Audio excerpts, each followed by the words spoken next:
الحمدللہ رب العالمین والصلاة والسلام علی رسول الکریم اما بعد فاعوذ باللہ من الشیطان الرجیم بسم اللہ الرحمن الرحیم یا ایہا النبی لم تحرم ما احل اللہ لک تبتغی مرضات ازواجک واللہ غفور رحیم۔ صدق اللہ العظیم۔ واجب الاحترام سامعین، السلام علیکم ورحمۃ اللہ وبرکاتہ۔ سورہ التحریم کی ہم نے پہلی آیت تلاوت کرنے کی سعادت حاصل کی ہے۔ اس کا ترجمہ یوں ہے: اے نبی مکرم، آپ کیوں حرام کرتے ہیں اس چیز کو جسے اللہ تعالیٰ نے آپ کے لیے حلال کیا ہے؟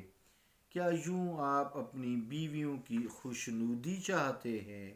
اور اللہ تعالیٰ غفور الرحیم ہے۔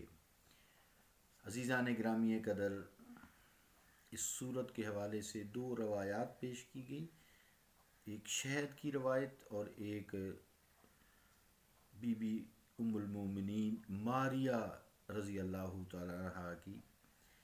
پھر اس میں علماء خیر کا غور و تدبر پیش کیا گیا، اور جو معتزلہ ہیں، اس میں زمخشری وغیرہ ان کے ہم نوا شامل ہیں، ان کا تذکرہ کیا گیا، اور علماء خیر جن میں سید محمود آلوسی ہیں، علامہ ابو حیان اندلسی ہیں رحمۃ اللہ علیہم۔ تو آئیے دیکھتے ہیں کہ جو یورپ ہے، جو متعصبین مستشرقین ہیں، یورپ کے متعصب مصنفین ہیں، پھر ان کے پیروکار ہیں جو اپنے آپ کو مسلمان بھی کہلاتے ہیں اور ممبروں پر بیٹھے ہیں، وہ کیا کہتے ہیں، یہ بات کرنا بھی فائدہ سے خالی نہیں ہوگا۔ تو یورپ کے متعصبین اور کئی مسلمان ان کے جو پیروکار ہیں ان سے مال بٹورتے ہیں، جو شان مصطفیٰ پڑھنے کے باوجود سمجھ نہیں سکتے۔ انہوں نے حضرت ماریہ قبطیہ رضی اللہ تعالی عنہا کے واقعہ کی آڑ لی ہے، آڑ لے کر شان رسالت علیہ السلام میں بڑی گستاخیاں کی ہیں، اور ان کی تحریروں سے صاف معلوم ہوتا ہے کہ اسلام اور پیغمبر اسلام سے ان کی عداوت نے ان کو اندھا اور بہرا کر دیا ہے۔ اسی لیے اللہ تعالیٰ نے ٹھیک ہی کہا ہے نا، صم بکم عمی فہم لا یرجعون، صم بکم عمی فہم لا یعقلون، اندھے ہیں، بہرے ہیں، عقل بھی نہیں رکھتے۔ تو نہ وہ صدائے حق کو سن سکتے ہیں اور نہ وہ نور حق کو دیکھ سکتے ہیں۔ حضرت ماریہ رضی اللہ تعالی عنہا آپ کے لیے کوئی اجنبیہ عورت نہ تھی جن سے خلوت شرع اور عقل کی نظر میں حرام ہوتی۔ آپ کی ازواج مطہرات میں سے ہیں، وہ حضور کی زوجہ مطہر ہیں، جیسا کہ میں نے پہلے کلپس میں کہا ہے۔ مقوقس والی اسکندریہ نے انہیں حضور علیہ السلام کی خدمت میں بھیجا تھا۔ حضور علیہ السلام نے انہیں پہلے آزاد فرمایا اور نکاح کیا، آپ کو زوجیت کا شرف بخشا۔ خاوند کا اپنی بیوی سے خلوت کرنا کسی بھی قانون، کسی بھی شریعت اور کسی نظام حیات میں کبھی نہیں ہے۔ اس کو غلط رنگ دے کر پیش کرنا علم اور دیانت کا منہ چڑھانا ہے، اور اس کے ساتھ اپنی قلبی شقاوت، شک قلب جو ہوتا ہے نا، وہ اور اس پر ایسی شقاوت پر مہر ثبت کرنا ہے یہ تو عزیزان گرامی قدر بیگانے لوگ ہیں، کافر لوگ ہیں، مشرک لوگ ہیں، جن کے دلوں میں اسلام کے متعلق گناگوں دشمنیاں ہیں، عداوتیں ہیں. لیکن اصل تعجب جو ہے اس وقت ہوتا ہے، بلکہ تعجب تو کیا، ندامت ہوتی ہے، شرمندگی ہوتی ہے، جب کئی مدعیان علم، علماء سو، یہ علماء خیر نہیں ہے، علماء سو برائیوں کا علم صرف جانتے ہیں، یہ ممبروں پر کھڑے ہو کر اس واقعہ کو بیان کر کے تنقیص شان کا پہلو نکالتے ہیں.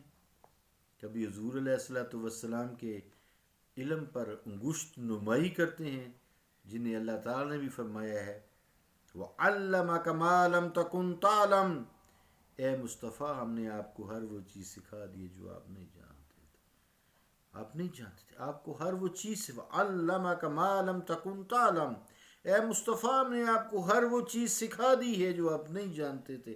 وَكَانَ فَضْلُ اللَّهِ عَلَيْكَ عَظِيمًا، اور آپ پہ اللہ تعالیٰ کا فضل عظیم ہے. اللہ کہہ رہا ہے. تو کیا ان کے اس طرح کے علم کی تنقیص کرنے سے آپ صلی اللہ علیہ وسلم کا علم کم ہو جائے گا؟ استغفر اللہ، ایسا نہیں ہو سکتا. اسی طرح مختلف دیکھو جی، فلاں چیز کا علم تھا، فلاں چیز کا علم نہیں تھا. استغفر اللہ، استغفر اللہ. غیب کا علم تھا نہیں تھا، عطا ہوا نہیں ہوا. استغفر اللہ. وَكَذَلِكَ نُوحِيهِ إِلَيْكَ مِنَ الْأَنْبَاءِ الْغَيْبِ، اے مصطفیٰ اسی طرح ہم آپ کی طرف غیب کی خبریں وحی کرتے ہیں. وَمَا هُوَ عَلَى الْغَيْبِ بِضَنِينٍ، میرے مصطفیٰ تو غیب بتانے میں ذرا بھی کنجوسی نہیں کرتے. عزیزان گرامی قدر، پھر کبھی حضور کی شان کا انکار کیا جاتا ہے.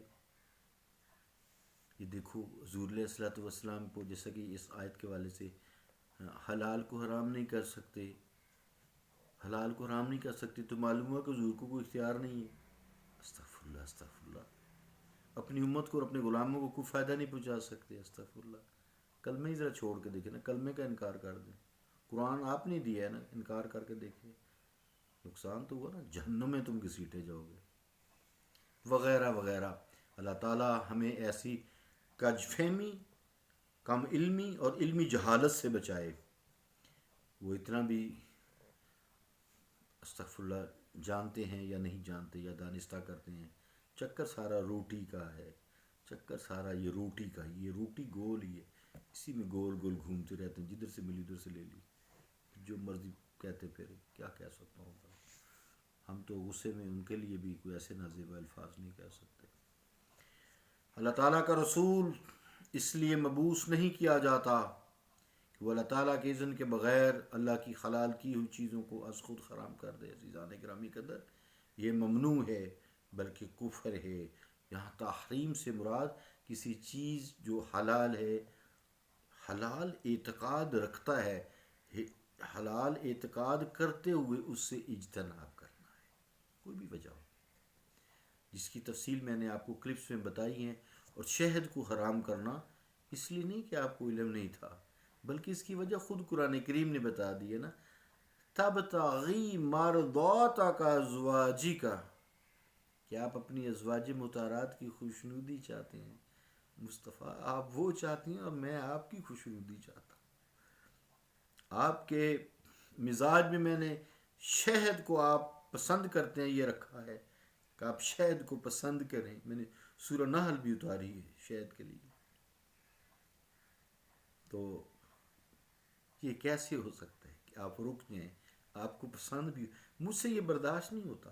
آپ اپنی ازواج کی خوشنودی چاہتے ہیں چونکہ آپ رحمت اللہ عالمین ہیں، لیکن اے مصطفیٰ میں تو آپ کی خوشنودی چاہتا ہوں. تو ایسا کوئی بات نہیں تھی، نہیں کرنا تھا، بس یہ بات ہی ساری معمولی سی. ان لوگوں نے اس کو کہاں کہاں پھیلا دیا، کیا کیا کر دیا. اللہ رب العالمین ہمیں معاف فرمائے.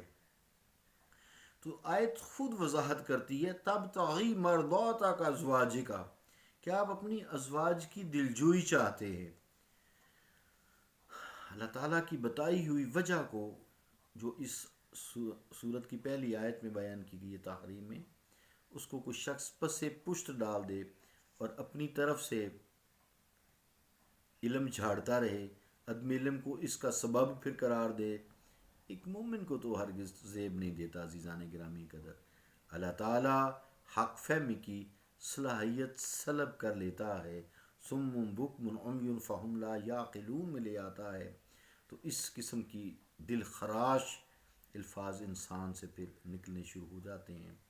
اللہم انا نعوذ بک من سخطک و سخط نبیک، اللہم انا نعوذ بک من سخطک و سخط نبیک المقرب صلی اللہ علیہ وآلہ وسلم۔